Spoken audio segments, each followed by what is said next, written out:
Welcome to the Along the Gravel Road podcast. I'm your host, Chelsea Barona. Today's guest is Sara Landreneau Kleinpeter, and she's going to share a little bit about this idea of perfectionism. She calls herself a recovering perfectionist, and I'm really excited to dig into that and what that looks like and how sort of her journey of grief and loss and struggle and trauma has brought her where she is today and the things she's used to cope. So thank you all for joining us, and we're excited to dive in. Hello, Sara. Hello, Chelsea. Thank you so much for being here today. I know it's not a small thing to share your story, to share your journey, and to kind of be vulnerable in this space, but I'm excited to have you here. I'm excited to hear about your journey, and I'm really grateful to you for being here. Well, thank you. I appreciate that. I'm glad to be here. I think it's important that everyday people share their story so that you know that you aren't alone in everything that you do. Yeah. It's very important. So along with a recovering perfectionist, I'm also a volunteer addict. And so that has played into everything I do. Yes. And that's how we have gotten to know each other too. So I'm grateful for that journey in life to be able to bring us together. Amazing. Yeah, I do love that. A lot of the guests that I've had on have connected with in different ways, in different spaces. And it's been really, really awesome to see sort of the feedback and the people who've come out to say, like, I want to be a part of this podcast. I want to tell this story. And it's people not even in the spaces, the mental health spaces, that I've been able to sort of connect with and be able to share this space with them. Yeah. And so I'm really excited about that and looking forward to that. So as we get started, let's start with just your own personal mental health journey. And if you want to kind of tell us a little bit about your story and what you're going to share here today. Before we jump in, I do want to talk about an amazing production company that is producing this podcast, Ray Media Group. If you're looking for a company that can deliver an amazing product and an experience, then Ray Media Group is who you need to call. They specialize in weddings, podcasts, commercials, YouTube, business promotions, and it's really been great to work with a company who strives to create this experience for their clients. And so you're not just a number to them. They take the time to build these relationships. Trust me, I know from experience. We've been working together for a little bit now, and it's been amazing. And they put up with me, which is a great thing. So you can check out their website at raymediagroup.com. That's RHEA mediagroup.com, or give Ken a call at 225-772-7504. Yeah, sure. So I guess my personal mental health journey was one that I didn't anticipate having. I think nobody does. I realized over the past few years through a divorce that I did not expect, and the trauma associated with that, and that sense of aloneness that I felt post-divorce, the sense of being unsafe, that my anxiety sort of showed through, which led me to learn that my perfectionism is just a symptom of that anxiety that exists, or vice versa, right? Whichever one. And I remember distinctly, I think it was the freeze of 2021. There was like the freeze-ageddon, right? Yeah. Like everything in Baton Rouge froze, and a tree fell in my backyard. I happened to be watching the tree through my back window, not knowing that it was going to fall, and it fell straight towards me. And thankfully, my house was not impacted physically, but the tree pulled the electrical work out of the roof of my house, and at that moment, I was on the phone with friends who immediately got in their car to come and help me. But I just felt this insecurity that I had never felt before. And it was like all of the grief that I had experienced in the years prior to that hit me all at once. And I remember texting my therapist, because I was already in therapy with my post-divorce grief that I was dealing with. But I was and it's like, sent her a text, and I said, I think I need to talk to you.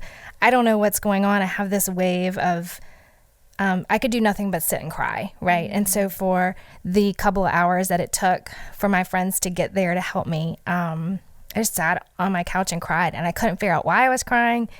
We later learned through a couple of sessions that it was that feeling of being alone, and that feeling of being unsafe. And that has driven my mental health journey in a very different way, in that in learning through trauma and through grief that there's medication that can help you when you've done all of the mental health work.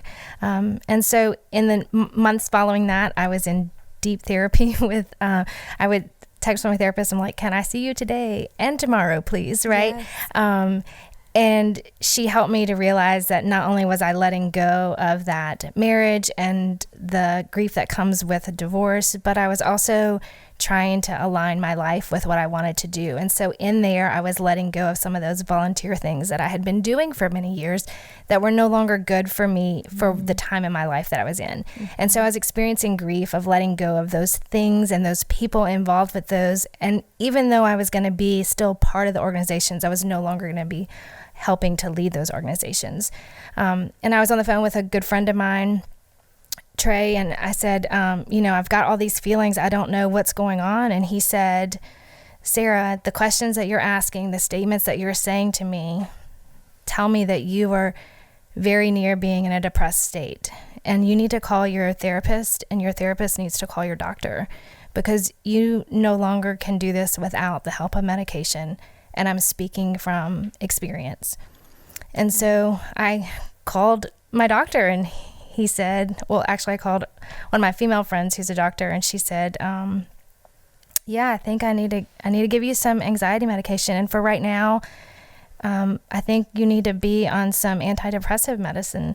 And so she gave me a very low dose that my physician looks at and says, this is all you're taking? And I'm glad that he says that, right? Because it allows me to know that eventually if I need more, I can get it. Yeah. Yeah. What were some of the feelings surrounding that when, the idea of medication, or the idea, that all these things I'm telling a person and sharing with a person, they're like, you need more, help. So I think I was saying, like, I want the organization to be successful. Yeah. I want the committee to be successful, but I still can't let it go. Like, I couldn't let it go. And I was like, and I cry when I think about letting it go, right?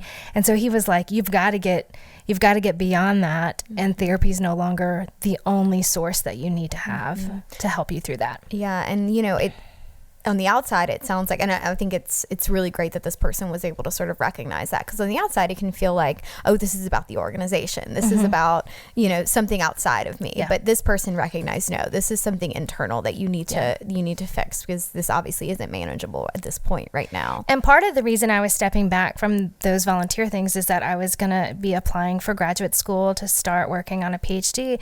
And my friend, who is the physician, said, wait, you're applying for graduate school? And I was like, yeah.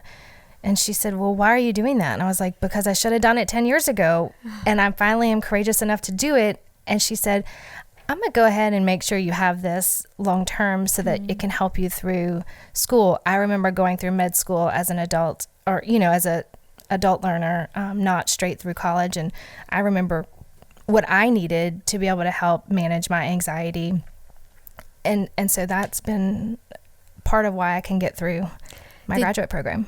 Did you have any hesitation around starting medication, or were you pretty open to that being an option? I was pretty open to it. I think that my therapist had planted the seed of, hey, we're going to start this intense grief and trauma therapy. And then if we can't get through those feelings, there is always medication that can help us.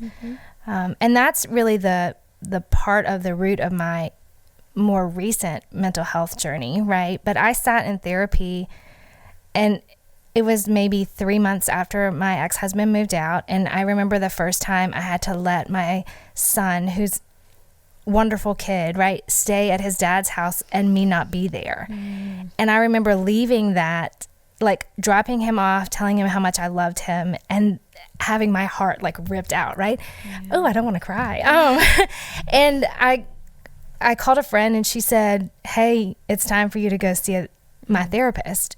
And so I sat down in my therapist's bench, and she said, I'm a grief and trauma counselor. And I was like, I don't have any trauma. I don't have any grief. Like, I don't know why she sent me to you. And she looked at me and said, tell me a little bit about the past 4 years of your life. And I said, okay, well, in 2015, when Baton Rouge flooded, our plumbing burst in our house, and we had to move out and live in a hotel for 15 weeks. But that was about 6 months after I had a miscarriage. And then I had a miscarriage before that. And while I was living in the hotel, I had a very close friend of mine from work pass away unexpectedly. And since then, 2 other of my close colleagues have passed away unexpectedly. And then I had my tonsils out, and it was very traumatic. And she said, you just said it, right? Like you just said, all of these things that you've experienced in your life have been very traumatic and have put you through the grief process, and you probably haven't grieved them because they all happened so sequentially and so close together that you didn't give yourself time to grieve. And you said it too, you didn't even recognize it as a trauma. Yeah. So why would you take the time to sit down and make sure you're able to process that? Yeah. You just push through and go on to the next thing, because there is a next thing. There's always a next thing, but if you don't sit and grieve the current, then how can you open your heart to the next thing? Mm-hmm. And it's going to come up. It's going to come up in all the places that you don't want it to, no matter what. Places, yes, yeah. We do not have that much control over it where we can just move past it and never come up again, unfortunately. Yeah. Okay, so that's a lot. And so Yeah. it's really interesting sort of the way that your journey worked out, and it's this idea that none of our sort of paths and of getting support or finding support or like of the struggles we've been through looks the same for everyone. However, there are sort of all these options to get help and to to get that we need on different points in our life. And for you, it sounds like, and you also, I noticed, have all these people in your life that were able to sort of help get you there, which is also really amazing and important. Yeah. And so, in this time where you're facing this trauma and this grief, you thankfully had someone to say, this is the person I think you need to see. And at that point, that probably was exactly what you needed in these sessions. And then at another point, it's like there's a lot more going on here where you're trying to just get through the day and you need the space to be able to do that. Here's another option for you. And you had somebody to be able to say that. And that's so great. So tell me a little bit about, and you can kind of, break it up however you want, but what it looked like before and then what it looked like after getting help. And like I said, it can be separated into Sure. So, and I want to say that I have such an amazing group of friends. Yeah. I could not be where I am without them. I have the most amazing parents also and sisters. And so they're not here in Baton Rouge, right? And so mom and dad are an hour away, sisters are an hour away minimum. But my relationship with them grew so much closer, but I was scared to tell them all of the sad feelings I was having because I didn't know how else to say it except for I'm sad. Like, you're just sad and you don't know why. And if you're sad and you don't know why, talk to a mental health therapist because like, I couldn't recognize it as needing the medication that helps me now every day, right? And so I grew up with this like picture perfect, though I know it was not perfect, life, right? My parents did everything they could to make their daughters successful and wonderful, and we are as a collective group. And I think that they did that in a way that shielded us from seeing them struggle with anything. And I am grateful for that. But I also wish I would have seen them fail or wish I would have seen them struggle. And they probably did, but they hid it from me. And so I thank them for that. But I also have had to work through, why doesn't it look that perfect for me? And that's where I get my recovering perfectionist, right? Because to me, in my eyes, my parents had this perfect life. I grew up in a small town, like really small, population like 1,000, right? Wow. And so everyone was our friend. I lived next door to my grandmother. She still lives next door to my parents' home. And I had a handful of aunts and uncles in everywhere I turned. And so for me, I lived in this Hallmark movie, what you would think of as a Hallmark movie. And it still is very much like you walk into a different world when you go into that town.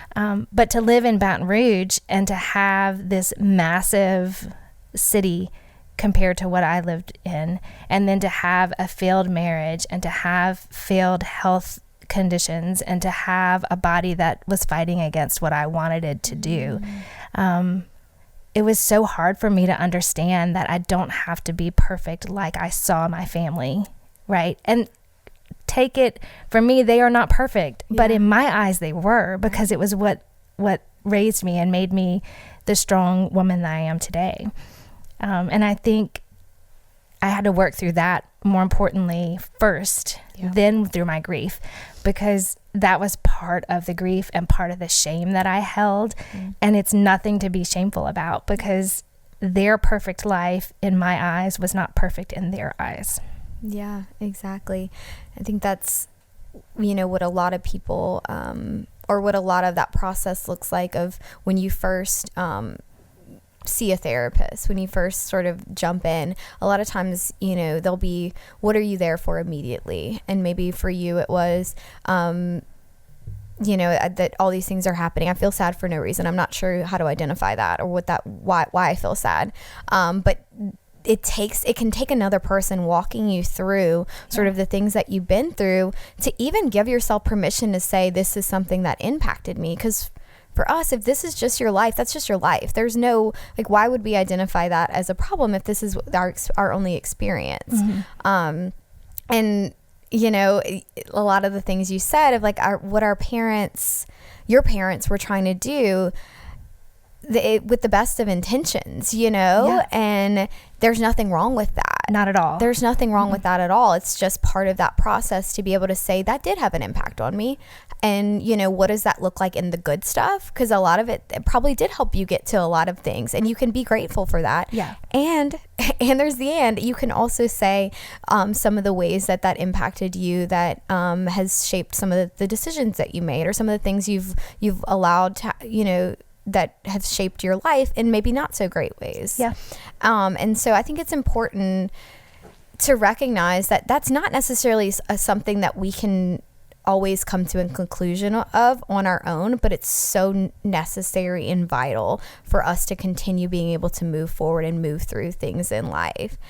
And so do you think there would ever have been a point where you would have gotten through that kind of without the help of your therapist? Not at all. Yeah. There is no way that I would be anything like I am today without my therapist. She, in fact, texted me over the weekend because my ex-husband got married, and she wanted to just check on me, right? And I said, thankfully, you did your work, and I'm happy for him.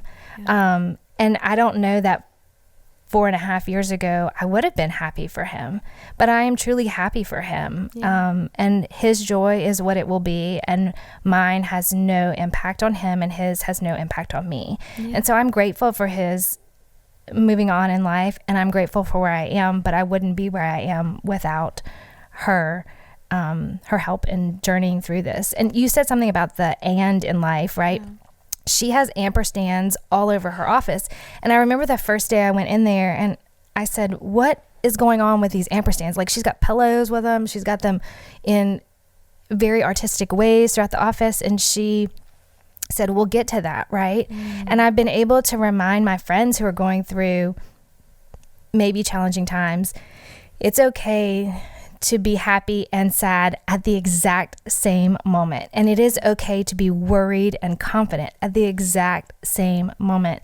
And that is something that she taught me in therapy that I would never have learned anywhere else, is that it's okay to be sad and whatever else you want to be that day at that same moment.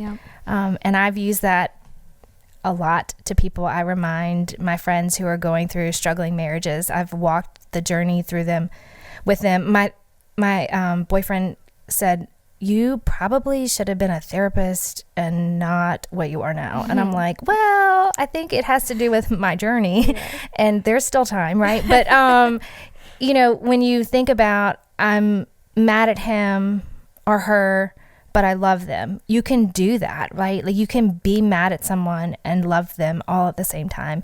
You can not like them at all. Hey y'all, Brandon Barker here with Barker Property Management and Commercial Real Estate. We use our knowledge and experience to offer a comprehensive plan and provide property management and commercial brokerage services across Louisiana. Our business was founded on the value of being responsive to our customers and protecting our clients' assets. We proudly support the You on a Loan project and the Along the Gravel Road podcast. And also like them all at the same time, because the ampersand exists in every way possible. Yeah. And it's interesting because I think I keep, this has actually come up in so many different conversations that I'm having with people. And now that I'm looking back, I'm like, I think I'm the reason it keeps coming back up. It's not that obviously it's valuable and it's impactful for everybody. And it does keep coming up in people's journeys. But it's also, I think I'm also reminding myself that a lot of the stuff, what I'm recognizing having these conversations is that things that come up or for me consistently or keeping coming up, it's like, oh, I'm talking to myself just as much as I'm talking to the person across from me. And I think I remind my friends that the things that they are feeling when they're going through these struggles within their adult relationships are things that I go through too. And it doesn't have to be romantic relationships, because you also grieve the loss of friends as you grow older and start to do different things in life, and you grieve the experiences that they're having that you're not, right? But it's okay to be happy for them and be a little bit not happy for yourself. Mm-hmm. Absolutely. Yeah. What has your relationship with your parents changed at all after sort of doing some of this work? Have you had these conversations with them at all? I've had them more frequently than I did before. Mm-hmm. My relationship with my sisters has changed a lot. We grew up sort of 4 years apart, and so we all were in different spaces in our life. But now that we're all in the same motherhood journey, right? Though our kids are at different stages in their lives, it's been easier. My younger sister and I talk probably twice a week, and we probably talked twice a month before all of this. And my older sister as well has gotten onto the Friday phone calls. So we have Friday phone calls. At least one of us calls the other on Friday, the three of us. I call my grandmother at least on Friday, if not before. I talked to her on the way here because she's 94. I like to talk to her every day if I could. And then we call my mom. My dad is a typical, I would say, Enneagram 5, right? He's quiet and he's reserved. He doesn't like to be interrupted. So we just let him, do his thing. We talk to him when we need to. But yeah, I remember the first time I told my family that I was taking medication for my depression, and they were like, "You're not depressed." And I was like, "That's what you think." I just hide it really well. Yeah. And I remember the first time I was telling a friend of mine, who's just like a sister, I said, I started, is it okay to say what medication I'm on? Yeah. Okay. So I'm on Ativan for my anxiety, right? Mm-hmm. It's an immediate release. It is the smallest dose of Ativan a human can have. And I remember she's a dental hygienist, and she said, "You're not taking Ativan for your anxiety. That's what we give to our patients who are coming in to get dental work." And I was like, yeah, I am. That's what needs to calm me down. And it can be used for your patients and for me, right? But let's look at the dosage you give your patients going into the dentist office, right? I'm at a very small percentage, and they're getting a 2 and a 3, right? So they're 6 or 7 times the dosage that I'm getting to walk in the door. And I have to half my pill because it's still too strong at the dose that it is for me. But I think she took it from a place of not being able to recognize, because I looked at her and said, "You don't have anxiety. You've never had to take this. And yes, it's okay for your patients to take it when they come in, but it's also okay for me to take it so that I don't have a panic attack." And the same thing with my parents. When I said I was taking this, and they were like, "You're not depressed." And I was like, "But I am, Mom." You don't get to choose that. I get to choose that. And I have these feelings that I can't control. And so I'm going to take this medication every single day. And you don't get to give me permission to do it because I'm an adult and I get to do it, And after that, she quit questioning it once I stood up for myself. Yeah. And I think, that's the thing about medication, right? It's different for everybody. That sort of what works for some people doesn't work for other. Obviously, work with your doctor on that to kind of figure out the right path. I talk openly about the fact that for me, medication was the right step at some point. So when it comes to this idea though of growing up with this picture perfect, have you brought that up with your parents at all? Or I have. So I remember after my tonsil surgery, y'all, as an adult having a tonsillectomy, 10 out of 10, do not recommend it. No. It was so terrible. And I remember recovering from it and trying to get back into the swing of working and then getting my son to athletic events and cooking dinner, right? And I think that women don't talk about that enough. As you mom and your kids are more involved, more so than we were involved in things when we were growing up. It's harder to do the everyday things. And so I was trying to live this perfect, like, I'm going to get him to school, I'm going to cook dinner, I'm going to clean the house, because I'm not back at work yet. And then I went back to work and I couldn't keep up with it.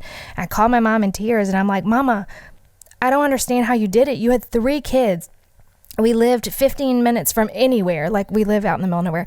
And I was like, we live 15 minutes from anywhere. How in the world did you cook breakfast and you got us here and you brought us there and we still had a hot meal every night? And she goes, you didn't have a hot meal every night, Sarah. And I was like, yes, we did. And she goes, no, you had a hot meal one night and we reheated it for 3 days. And I was like, oh, that's the story, right? And then she's like, and don't you remember your dad cooked breakfast? I didn't. And I was like, oh, now I do remember. Dad cooked the best eggs, right? But in my mind, I was clumping it all together so it seemed perfect to me. And then I realized, wait, we grew up not perfect either. Wow. And it was like what my mind was telling me was one thing. And my mom had to say, no, it wasn't how you remember it. And she said, also, you guys weren't involved in sports when you were 8 and 9 years old. By the time you were involved in sports, your sister was already driving. So your sister took you to everything, and I took your younger sister, and we came home and cooked dinner because your older sister brought you home and her home. And I was like, oh, okay. So you did have to figure it out. She's like, yeah. We had to figure it out. Oh, wow. Interesting. And such like a kind of a beautiful moment to just be like, no, and probably for her too, to say, no, it was hard. And, and we just did what we could, and to sort of give you permission to say, yeah, that's what I'm doing too. Yeah. That's pretty special.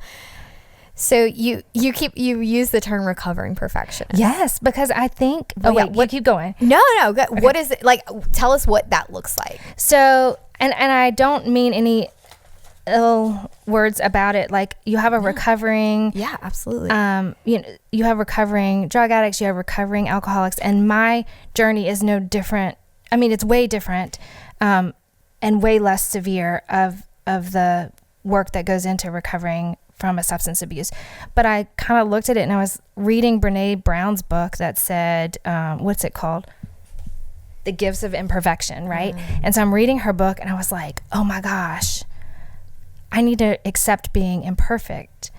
But it was hard for me to say I'm imperfect. And so I just call myself a recovering perfectionist. Like, I always thought that everything had to be perfect, but I now allow myself not to be perfect in so many ways. And it has allowed me to make some sort of, I guess, a funny moment out of something so serious, because it's hard to say I'm not perfect for me. Yeah. And so if I say it a little bit more casually, I don't know. I don't know if that's right or not, but I do it. I like it. And I think that's why I grabbed onto that as a great part of this conversation, is that, because, I think that's a lot of things. And that was something obviously that you identified as this early experience that you had, that you can now go back. You wouldn't have, if you hadn't had the opportunity to, after you've gotten support and help, now you can go back and probably pinpoint several moments in your life where it was like, this idea of being perfect had something to do with why this happened, and why this happened, and how this impacted me. And that's so, for so many people, I know that's my story of looking back and saying this, identifying that some of these things that happened to me, that's then I can go back and say, oh, that led me to using these sort of coping mechanisms in this place. But I couldn't have known that until after I got all this help and really processed it and worked through all these things. And I'm still doing it. There's still so many things that come up where I'm like, oh, I'm connecting the dots. I'm like, that was the trauma, that was the depression, that was that anxiety, all impacted that moment in my life. And then that moment also led to this next moment. And so it just keeps building. But it's always so interesting to go back and start to unravel that. And it can be hard and painful. It's very hard. Yeah. Because if you think of it, triggers will come up that you don't anticipate, obviously, because they're triggered, right? And then being able to recognize them for the first time is a whole new ball game. We're like, oh, that hit me a little different. You know, I remember back in August, so I'm on the whole dating journey too, right? I don't know if anybody's ever talked about this on your show, but like dating at 40 is, it's insane. Anyway, so I'm trying to do the dating apps. That did not work for me. Congratulations to those who do. Absolutely. I'm glad it worked for you, but it was too awkward for me, right? And so I'm dating this wonderful man, and there was an event going on that he was sick and he couldn't come, right? And that was his, like, that's it. He was sick and he couldn't come. And it triggered me so much that like 3 days later, I was still crying about it, right? And I finally sat down at dinner with him. He's going to kill me for saying this. Finally sat down at dinner with him, and I was like, it really hurt me. And he's like, I was sick. And I was like, I understand. But then he said, if you'd have told me how important this was, I would have made a part to go. And I was like, actually, I'm really mad at myself because I didn't acknowledge how important it was for you to be there. And that's my issue, not yours. You're good. I just need to tell you something, you know, right? And that was, I called my therapist. I was like, guess what I did today? Yes. She's like, what? You are so weird. And I was like, no, I'm not. Like, I'm so proud you taught me how to identify a trigger. And once I sat down and was like, this didn't work out the way I thought it would, and I realized it had nothing to do with that wonderful man across the table. It had everything to do with my journey. And it was almost like I went through this whole process and sat at the table amazed at myself for figuring it out after I'd been sulking over it for 3 days for the wrong reasons, right? Yeah. And having the you know, it's so interesting to have the tools to be able to do that yourself, you know, after you are able to like work with a person. That stuff has been, you know, coming up for me in similar ways too.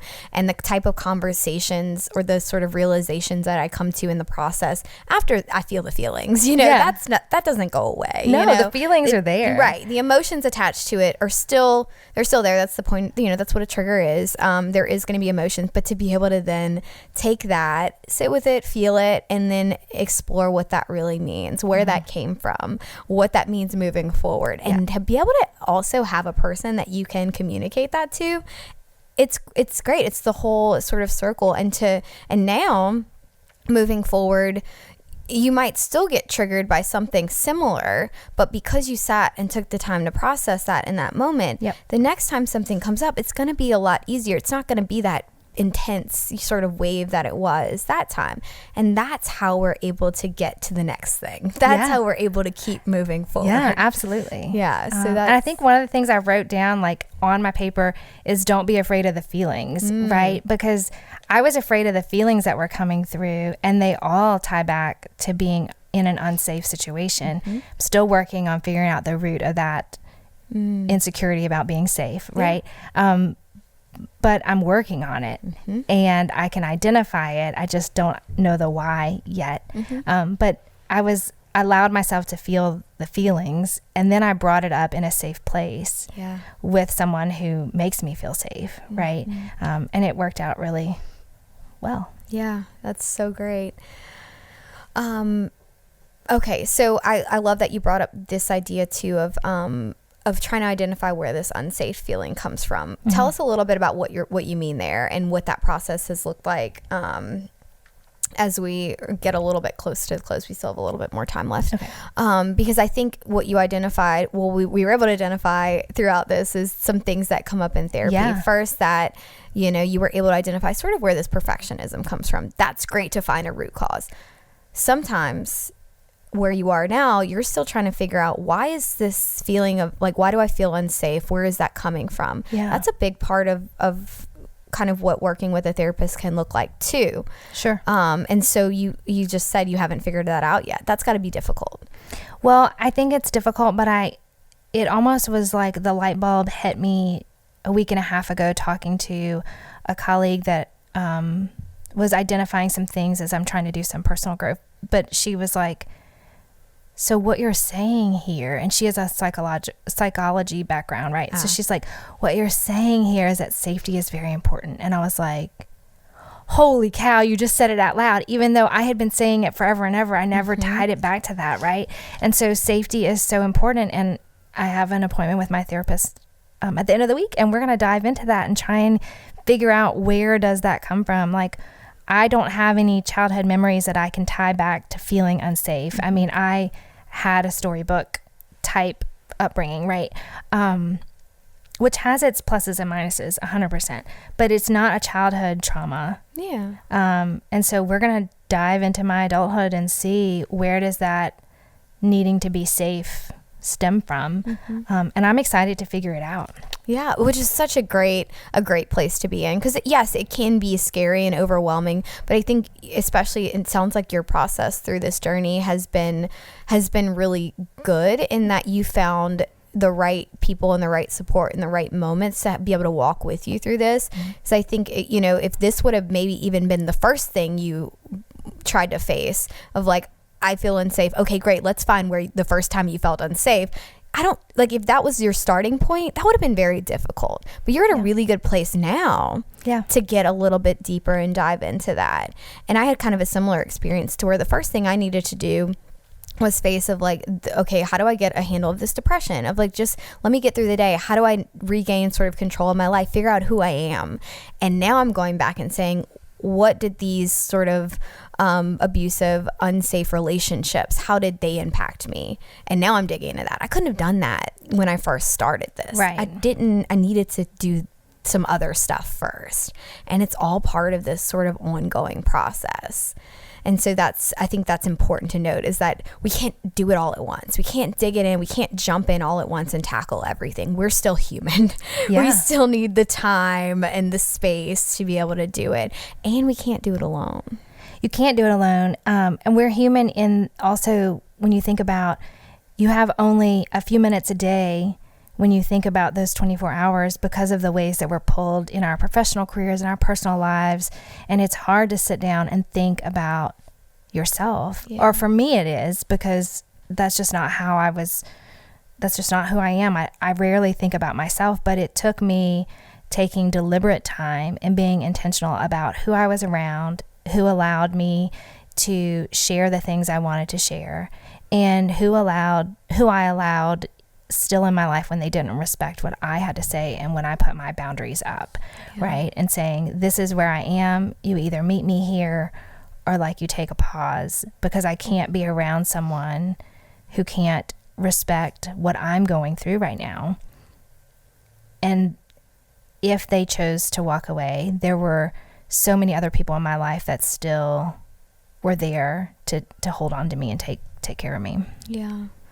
Yeah, and you're exactly right. I mean, it can be difficult with all the things we have going on to first even find the time to be able to find support and get help. However, if you don't do that, it's going to impact all the other things you have going on even more. So, and it takes work, and that part of this process is doing some work to get there, and then it can help you be able to better manage sort of all these other things.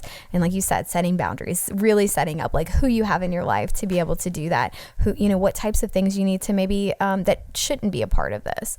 So there's a lot that goes into it. If you were to sort of wrap up everything that you shared today, I think there was a lot of stuff that people can really take away and resonate with. So I appreciate you sharing that. What would be sort of like a takeaway that you would want people to know from all of this, from your experience, from your journey?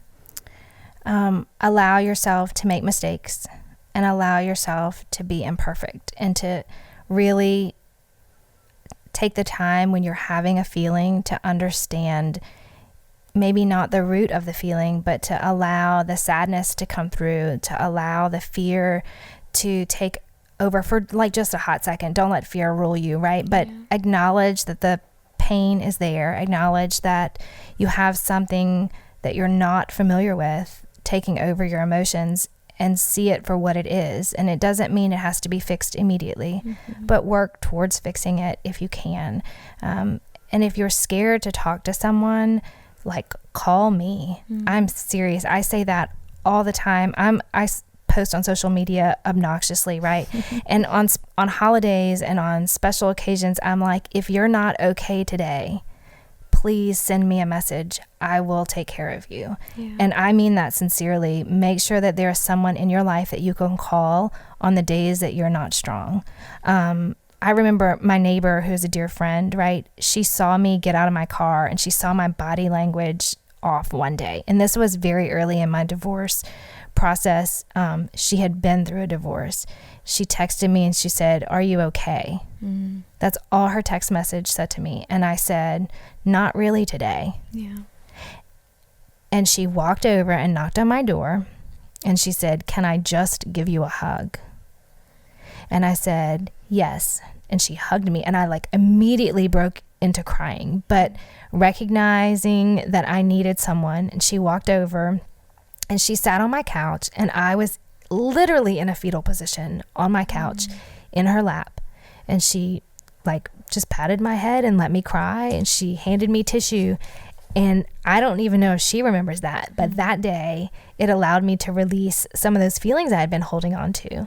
And she knew that they were there because she had gone through it many years before, but it was like she recognized something was going on and she did not let me be alone that minute. Right. And I thank her still. That was 4 years ago. I still thank her for that moment because it allowed me to get inside my feelings and express them.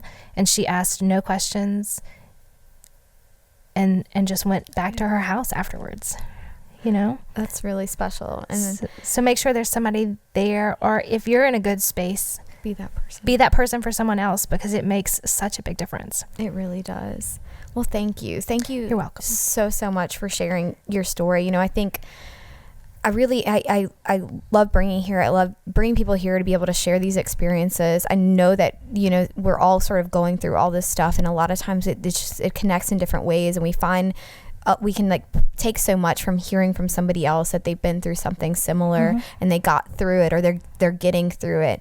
I also think like we can only fit so much into you know, this 45 minutes, and so it's so important to know that like all of this, you're in a really good place now. You've gotten through this, you've done all this work, but it, you know, that's over a lifetime, you know, that's over this entire journey took your whole life, and you're here now, but it doesn't happen overnight, and you're still working through it. You know, there's always going to be something else that happens and comes up, but that there is help out there. There is, you know, there is sort of another side of it, and there's that there's that and there. And so it can seem, I always want to be cautious of like, it can seem like, oh, this was like I did this and then this happened, and it was such a long process. Yes. And it's a continual process. Right. And I don't know that 6 months ago I'd have been courageous enough to come and sit here.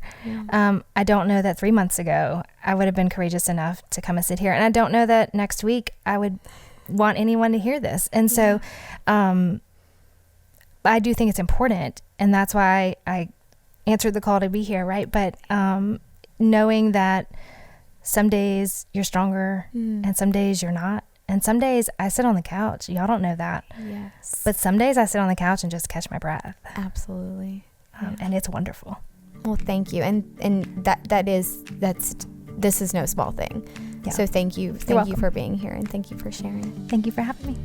And thank all of y'all for listening.